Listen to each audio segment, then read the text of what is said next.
Ici Europe 16h-18h sur Europe 1. Stéphane Bern et Mathieu Noël.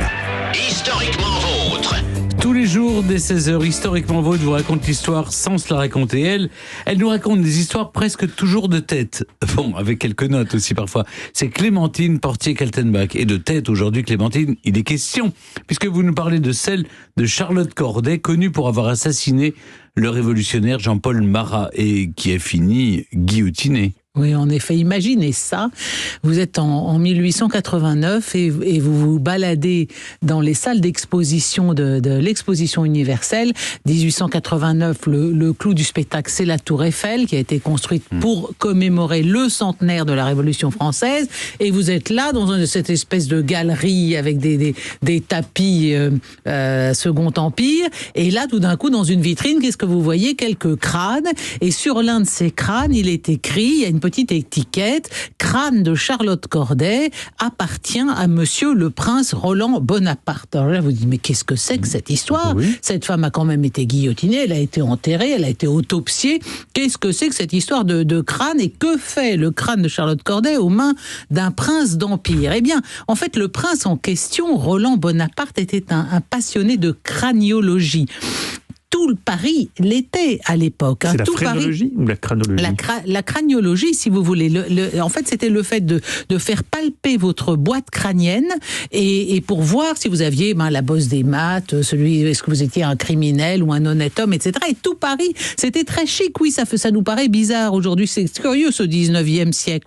Mais tout Paris se faisait palper la boîte crânienne. Et on s'adonnait au crâne célèbre. Et par chance, évidemment, avec la Révolution française, il y avait eu une espèce d'apport de crâne assez considérable et assez inédit, et on allait confier, dès qu'on avait un crâne, on allait le confier à des médecins comme Cuvier, Gall, Broca, Combes et autres anthropologues, craniologistes, craniomorphistes, physiognosticiens ou même encore physiognonomistes, j'ai même du mal à le dire.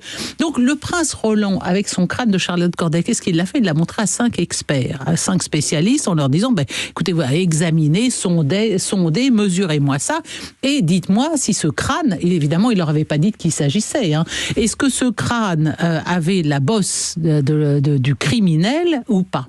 Donc il y a 2 experts qui ont décrété que ce crâne, il n'y avait pas de bosse de criminel, donc c'était une innocente personne, et les 3 autres ont dit exactement le contraire. On voit bien là la bosse du crime. Inutile de vous dire qu'effectivement c'était à ne plus savoir où donner de la tête. Et le prince Roland ne faisait pas du tout mystère de la façon dont cette relique lui était arrivée entre les mains. Elle était arrivée par un certain Georges Duruy, et lui-même un jour avait vu ça par l'embrasure d'une porte chez une de ses parentes, Madame Rousselin de Saint-Albin. Et à la faveur de son enquête, l'historien Gostin Lenôtre sur ce crâne fait une extraordinaire découverte qui achève d'emporter sa conviction. Ce n'est pas le crâne, mais bien la tête tout entière de Charlotte Corday qui fut conservée après son exécution. Il écrit « Certains soirs, sous le règne de Louis-Philippe », donc on est dans les années 1830, il y a à peu près 40 ans, grosso modo, que Charlotte Corday est morte. Donc certains soirs, sous le règne de Louis-Philippe, Saint-Albin avait réuni à sa table, sous prétexte d'une surprise sensationnelle, quelques amis curieux de l'histoire de la Révolution. Au dessert, il fit apporter un bocal recouvert d'un fourreau de toile. Le bocal contenait la tête de Charlotte Corday. Non pas le crâne, entendez bien, mais la tête, conservée dans l'alcool, avec ses yeux mi-clos, ses chairs, ses cheveux. Elle était dans cet état depuis 1793. Mais Saint-Albin étant décidé à la faire préparer, quand préparer une tête, c'est-à-dire on enlève toutes les chairs, on fait bouillir, comme on a fait à Saint-Louis, là, après sa mort, on fait tout bouillir, on gratouille et puis on garde juste le crâne. Donc avant de procéder à cette opération, il voulait offrir à ses amis le spectacle, cette émouvante relique là encore. On est au 19e. Aujourd'hui, c'est dégoûtante. Non, c'est émouvante. Bon. Vous imaginez ça quand même entre la poire et le fromage. Et elle ne pouvait pas rester plus longtemps dans cet état, il fallait vraiment la gratouiller. Non, il aurait pu la laisser, c'est dommage. On vous apporte ça au moment du dessert. Tenez, il y a une grande dame qui participe au dîner, pouf, vous enlevez la petite housse, et là, Charlotte Corday dans son formol. Bon. Ça vous anime en une tout soirée. cas, si vous voulez, ce qui avait une excellente traçabilité de cette relique, c'est ça qui est magnifique, c'est qu'en fait, le père de Roussin de Corbeau de Saint-Albin avait été le secrétaire de Danton. Or, qui est président de la Convention d'invention à l'époque de l'exécution de Charlotte Corday, c'est Danton. Donc il était tout à fait dans son pouvoir d'exiger le crâne soit pour lui-même, soit d'en faire cadeau à Saint-Alban. Si ça vous intéresse, vous gardez la tête de la criminelle, allez-y. Bref, en tout cas, ce crâne de Charlotte Corday ou pas, il a été présenté pour la dernière fois au public en 1966. Ça n'est pas si vieux. C'était au musée Goya de Castres dans le cadre de l'exposition Marat, la médecine et la révolution. Le crâne a été prêté par le prince André Radziwiłł, fils d'Eugénie de Grèce, petite fille du fameux prince Roland qui possédait ce crâne. Alors, ça figurait sous une étiquette numéro 99 dans le catalogue de l'exposition.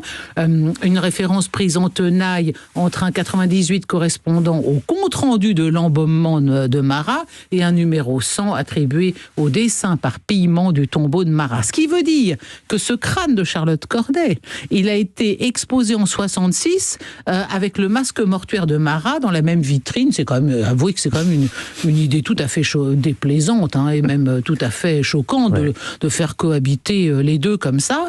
Et surtout, ce qui est curieux avec Charlotte Corday, c'est que dans cette affaire, c'est quand même elle l'assassin, mais c'est elle qui a tué, et puis c'est elle qu'on plaint. En tout cas, quoi qu'il en soit, Eugénie de Grèce est morte en 1989 et le prince Radziwiłł en 1976. Donc ce crâne de Charlotte Corday trône vraisemblablement maintenant sur le buffet ou le poste de télé d'un de leurs descendants. Il est tout à fait, c'est comme le crâne d'Henri IV. Je l'ai pas vu parce que les descendants, comme vous le savez, c'est Charles de Torre-Tasso.